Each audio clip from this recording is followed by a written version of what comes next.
This is something else. MSNBC host Lawrence O'Donnell tore into Donald Trump in a way you rarely see, okay?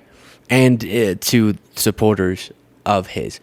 And what I want to do in this segment is explore with you not just the subject matter, but the style of delivery, and pose to you a question of what's the best way to talk about these issues? Because I take a certain approach, other people take other approaches, and Lawrence O'Donnell's language here would be on the more aggressive side of the spectrum. And the underlying points that are being made are absolutely correct. But again, you'll see what I mean. And then I want to talk about how I grapple with this on a day-to-day basis. How provocative should my language be? Sometimes I just naturally want to, but then I don't want to go too far. And we'll explore that together. But here's Lawrence O'Donnell. I know some smart rich people. In fact, I think maybe all the rich people I know are smart. But there's a lot of stupid rich people. And New York's stupidest rich people gathered in one room today and proved how stupid they are with reactions like this. Caracas, Venezuela, has almost no crime. Next year, I'm going to suggest that the Economic Club hold its meeting in Caracas because we'll be safer than we are in our country if they win. We'll be far safer. Now just think about how stupid you have to be to say that. Then think about how stupid you have to be to clap for that. I think when you talk about the kind of numbers that I'm talking about, that because look, child care is child care. There's something, you have to have it. In this country, you have to have it. But when you talk about those numbers compared to the kind of numbers that I'm talking about by taxing foreign nations at levels that they're not used to, but they'll get used to it very quickly. And it's not going to stop them from doing business with us, but they'll have a very substantial tax when they send product into our country. Those numbers are so much bigger than any numbers that we're talking about, including childcare. I'm sorry you're having to be subjected to this clip again. Because some of you will stumble across this segment, you gotta have the context, but my full show viewers are thinking, no, you played it once, you read the transcript, don't play it again. Sorry. That it's going to take care. We're going to have, I look forward to having no deficits within a fairly short period of time, coupled with the reductions that I told you about on waste and fraud and all of the other things that are going on in our country, because I have to stay with childcare. I want to stay with childcare, but those numbers are small relative to the kind of economic numbers that I'm talking about, including growth, but growth also headed up by what the plan is that I just... Every time I hear it, my brain hurts so badly. What are you saying, Donald? The majority of people who watch the show on a regular basis aren't actually subscribed to the channel. If you can make sure you are by clicking that subscribe button. Easy, free, simple, but makes all the difference. I greatly appreciate it to help us get the word out. Back to the video. It's like there's three different people. There's a microphone in his brain, and there's three people grabbing it, speaking into it, and then someone else grabs it and speaks into it, and they all have different points they want to make, and they keep yanking the mic away from one another, and then that's what's coming out of his mouth. That I just told you about. We're going to be taking in trillions of dollars, and as much as child care is talked about as being expensive, it's relatively speaking not very expensive compared to the kind of numbers we'll be taking in. We're going to make this into an incredible country that can afford to take care of its people, and then we'll worry about the rest of the world. Let's help other people.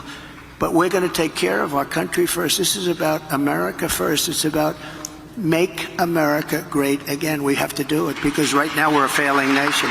So we'll take care of it. Thank you. Very good question. Thank you. Thank you, Bob. Child care is child care. That guy talking isn't the problem. It's those people clapping that have brought this country to this crisis point in its history as a democracy. Wow. That's something else. And again, the point he's making is just devastating. It's not, as hard as it is to say this, it's not Trump. It's the fact that so many people support him. And what is it that would make them, as someone who's talked with more supporters of his than maybe anyone, that sounded like such a Trumpian phrase. I know more about Trump supporters than possibly anyone else on the planet. And still, I've gotten no closer to understanding. Really understanding. But my point about the language is stupid, right? That term. Often I find myself wanting to say, that was just a stupid point, about some thing. Not what Lawrence O'Donnell just said, but about other things. And I try to hold back because it feels like that can cheapen my point. That's a dumb, stupid idiot, right? And so for you all in your preferences of rhetoric, all of it comes from, as you saw there from Lawrence O'Donnell, a true, authentic place. We all have decisions about what tone we want to strike. And lately I feel like letting a little bit more fly is appropriate given the moment. And as much as a softy as I am, I also don't want to participate in sane washing Trump by being just super level-headed about things that aren't warranting that. And there's something impactful about hearing it put the way that Lawrence O'Donnell put it. But at the same time, is that easier for people when you say, how stupid do those people clapping have to be? Does that make it easier for people to wave it off as just partisan name calling? It's like the weird allegation. There's such a true point there. And clearly that's been effective. But before seeing the efficacy of that, some might have been concerned that it would have seemed too surface level. And this is something I struggle with all the time because certain surface level things can actually have a deeper meaning and impact on people. That goes weird. That has been a good example of that. Then there's this underlying important point people are understanding. But then stuff like, this is from a while ago, just a brutal segment Lawrence O'Donnell did about the appearance of Trump as he was going into the courtroom. Donald Trump's hairline might actually be. Every day that the jurors spend in that courtroom with defendant Trump, they will be wondering how he can be so deeply oblivious to the truth of what he looks like, with that stuff that. Oh, it's brutal. How he can be so deeply oblivious to the truth of what he looks like, with that stuff that he slaps on his face. Some of them will be thinking correctly he can afford the best professional makeup, but this is what he chooses. They will be wondering about what other truths about himself is Donald Trump unable to admit. They will be wondering why he literally cannot look at himself in a mirror. That silent face will be the only way. We've discussed the appearance of Trump before. And if you watch that whole segment from a few months ago, man, we have never done it like that. And at multiple times, you just said, look at that face. And so again, there's this ongoing, which is why I want to bring it to you, because I don't want to suffer in silence. I want us to be a part of this together. And we have a conversation ongoing about this in the office as well. How do we both not deliver normal coverage for events that are anything but normal?